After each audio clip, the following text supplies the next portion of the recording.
वासुदेवाय हरे परमात्मने प्रणतः क्लेशनाशाय गोविंदाय नमो नमः। जय श्री कृष्णा। राधे राधे। कैसे हैं मेरे सभी भाई बहन? आशा करती हूँ आप सभी स्वस्थ होंगे। आज हम लेके आए हैं इस वीडियो में विष्णु शयनी एकादशी व्रत कथा। आप सभी भाई बहन व्रत कथा को पूरा सुनिएगा, लाइक और कमेंट करना ना भूलिएगा। हाँ, कमेंट करके ज़रूर बताइएगा आप सभी को ये कथा कैसी लगी। सनातन धर्म के अनुसार विष्णु शयनी एकादशी से ही चातुर्मास व्रत का प्रारंभ होता है, ऐसा विष्णु पुराण में बताया गया है। श्री कृष्ण जी ने कहा, हे राजन, इसको विष्णु शयनी कहते हैं और श्री विष्णु भगवान को प्रसन्न करने के लिए इसी दिन विष्णु शयनी व्रत किया जाता है। मोक्ष की इच्छा करने वालों को इसी दिन से चातुर्मास व्रत प्रारंभ करना चाहिए।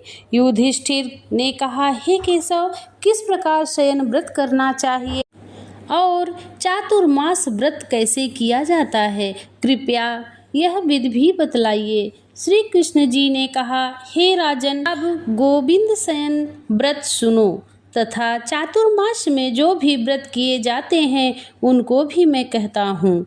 जब कर्क राशि के सूर्य हों तब आषाढ़ मास के शुक्ल पक्ष में भगवान विष्णु को शयन कराना उत्तम है और तुला राशि के सूर्य होने पर उन्हें जगाना चाहिए।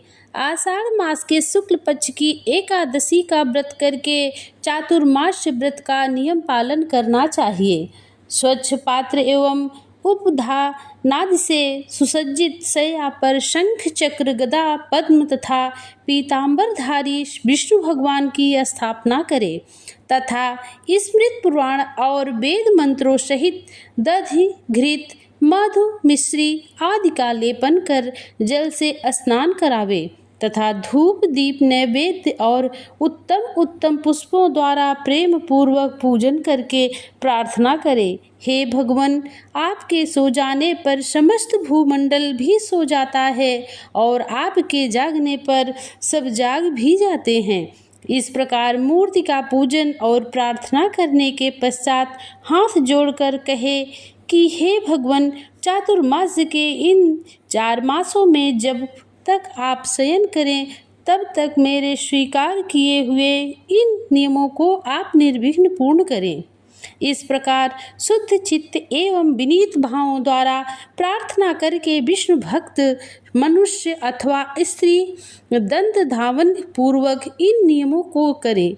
विष्णु के व्रतारंभ के 5 ही काल कहे हैं, एकादशी, द्वादशी, पूर्णिमा, अष्टमी या कर्क की संक्रांति को पूर्वोक्त प्रकार से व्रत का आरंभ करें और कार्तिक मास के कृष्ण पक्ष की द्वादशी को समाप्त करें। शुद्ध या अशुद्ध स्त्री या पुरुष इस व्रत के प्रभाव से सभी घोर पापों से मुक्त हो जाते हैं। जो प्रतिवर्ष ही इस व्रत को करते हैं वे सूर्य के सदृश प्रकाशित रथ द्वारा विष्णु लोक में गमन करते हैं। अब उनका भिन्न भिन्न रूप सुनो। जो व्यक्ति देव मंदिरों में मार्जन, जल सिंचन, गोमय के लेपन एवं रंग द्वारा बेल बूटों को बनाता है वह 7 जन्म पर्यंत धार्मिक ब्राह्मण होकर उत्पन्न होता है और दधि, दूध, घृत, मिश्री एवं मधु से चातुर्मास भर भगवान को जो स्नान कराता है वह विष्णु सदृश रूप को प्राप्त कर अक्षय आनंद का भोग करता है और जो पृथ्वी और सुवर्ण दक्षिणा के साथ देवता के उद्देश्य से ब्राह्मण को दान करता है वह इंद्र के समान आनंदों का उपभोग करता है तथा विष्णु लोक को प्राप्त करता है। जो गंध, पुष्प और नैवेद्य के साथ श्री विष्णु भगवान की सुवर्ण प्रतिमा बनवाकर उसका कमल पुष्प द्वारा पूजन करता है उसको अक्षय आनंद और इंद्र पद की प्राप्ति होती है और जो 4 मास पर्यंत तुलसी पत्र द्वारा भगवान का पूजन करता है अथवा सुवर्ण में तुलसी पत्र को चरणों में अर्पण करता है उसको सुवर्ण में विमान द्वारा विष्णु लोक की प्राप्ति होती है। और जो भगवान विष्णु को दीप एवं गुगुल द्वारा धूपित करते हैं और समाप्ति में भी धूप दीप आदि से पूजन करके भोग अर्पण कर समाप्ति करते हैं, वे भोग के स्वामी होते हैं। और जो कार्तिक मास प्रयत्न अश्वत्थ वृक्ष और भगवान विष्णु की प्रदक्षिणा नियम पूर्वक करते हैं, उनको अवश्य ही विष्णु लोक की प्राप्ति होती है। जो संध्या समय अपने प्रांगण में देवता और ब्राह्मण को दीपदान करते हैं और व्रत समाप्ति तक दीपदान का नियम प्रेम पूर्वक करते रहते हैं, वह भी वैकुंठ को निर्विघ्नता पूर्वक प्राप्त करते हैं। जो भगवान विष्णु का चरणोदक नियमित रूप से करते हैं, पान करते हैं, उनका आवागमन बंद हो जाता है। जो भगवान विष्णु के मंदिर में त्रिकाल अष्टोत्तर शत गायत्री का जप भक्ति पूर्वक करते हैं, वे सांसारिक माया में पुनः लिप्त नहीं होते। नित्य प्रति पुराणों और धर्म शास्त्रों की कथा को सुनने वाला एवं वस्त्र तथा सुवर्ण सहित पुस्तकों का दान करने वाला पुण्यवान, धर्मवान और ज्ञानवान होता है। जो कोई भगवान शंकर के नाम का जप करके समाप्ति पर उनकी स्वर्ण प्रतिमा का दान करता है, वह समस्त पापों से रहित हो अनुपम गुणों से संयुक्त होता है। जो नित्य प्रति भगवान भुवन भास्कर को अर्घ्य दान कर उनका ध्यान करता है और समाप्ति में स्वर्ण और रक्त वस्त्र सहित गोदान करता है, वह आरोग्य एवं दीर्घजीवी होता है। चातुर्मास प्रयत्न गायत्री मंत्र द्वारा यथोचित संख्या में तिल से होम करने वाला और समाप्ति पर तिल सहित पात्र का दान करने वाला या कायिक, वाचिक एवं मानसिक पापों से रहित हो जाता है। वह आरोग्य, दीर्घायु एवं शुभ संतति वाला होता है। चातुर्मास प्रयत्न अन्न का हवन करने वाला एवं घी, कुंभ, वस्त्र और सोने का दान करने वाला आरोग्यता, तेज और ऐश्वर्य का लाभ करता है तथा शत्रुओं पर जय लाभ करता है। अश्वत्थ वृक्ष की सेवा करने वाला और अंत में सुवर्ण व सहित वस्त्र का दान करने वाला अपने महान पापों को भस्म कर देता है। विष्णु प्रिय तुलसी को धारण करने वाला और ब्राह्मणों को भोजन कराने वाला विष्णु लोक प्राप्त करता है। भगवान विष्णु को शयन करा के जो नित्य प्रति उन पर भस्म एवं दूर्बादल को चढ़ाता है और व्रत के अंत में सोने की दूर्बा बना दान करता है और नम्रता पूर्वक इस प्रकार स्तुति करता है कि हे दूर्बे, जिस प्रकार तुम संसार में प्रसरित, हरित एवं पल्लवित हो, उसी प्रकार मुझे भी अजर, अमर और यशस्वी संतान दो। ऐसा करने से उसके समस्त पाप नष्ट हो जाते हैं और महान सुखों को भोगने वाला होता है। भगवान शंकर एवं विष्णु के सम्मुख कीर्तन करने वाला अपने पापों को नष्ट कर देता है। चातुर्मास व्रत करने वाले को सोने का घंटा दान करना चाहिए। दान देकर इस प्रकार स्तुति करे कि हे जड़ता संहारी अच्युत, मुझसे ज्ञान या अज्ञान में जो भी जड़ता दोष आ गया है उसे आप नाश कीजिए, इससे जड़ता नष्ट हो जाती है। चातुर्मास का व्रत करने वाले जो ब्राह्मण को मेरा स्वरूप जानकर उनका चरणोदक पान करते हैं, उनकी आयु, कीर्ति, लक्ष्मी बढ़ती है। व्रत की समाप्ति पर गोदान करना चाहिए। अगर गोदान ना हो सके तो जोड़ा वस्त्र दान करना चाहिए।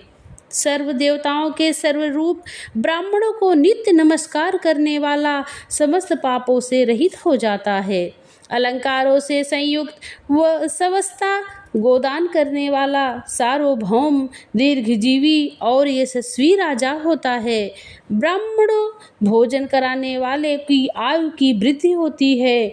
जो सूर्य एवं गणेश को चातुर्मास प्रयत्न नित्य प्रति नमस्कार करता है, उसे समस्त काम काजों की सिद्धि के निमित्त गणेश एवं सूर्य की सुवर्ण प्रतिमा दान करनी चाहिए। भगवान सदाशिव को प्रसन्न करने के लिए रूपा एवं तांबा दान तथा जोड़ा वस्त्र दान करने वाले को पुत्र सुख की प्राप्ति होती है। वो व्रत की समाप्ति पर मधुपूर्ण तांबे का पात्र एवं गुड़ का दान करना चाहिए। भगवान के सोने के समय में जोड़ा वस्त्र, तिल, गुड़ और सुवर्ण का दान करने वाले महान पुण्य के भागी होते हैं। समाप्ति पर यथाशक्ति दान करने वाला, वस्त्र एवं शय्या का दान करने वाला अच्छे फल को पाता है और कुबेर के समान धनी होता है।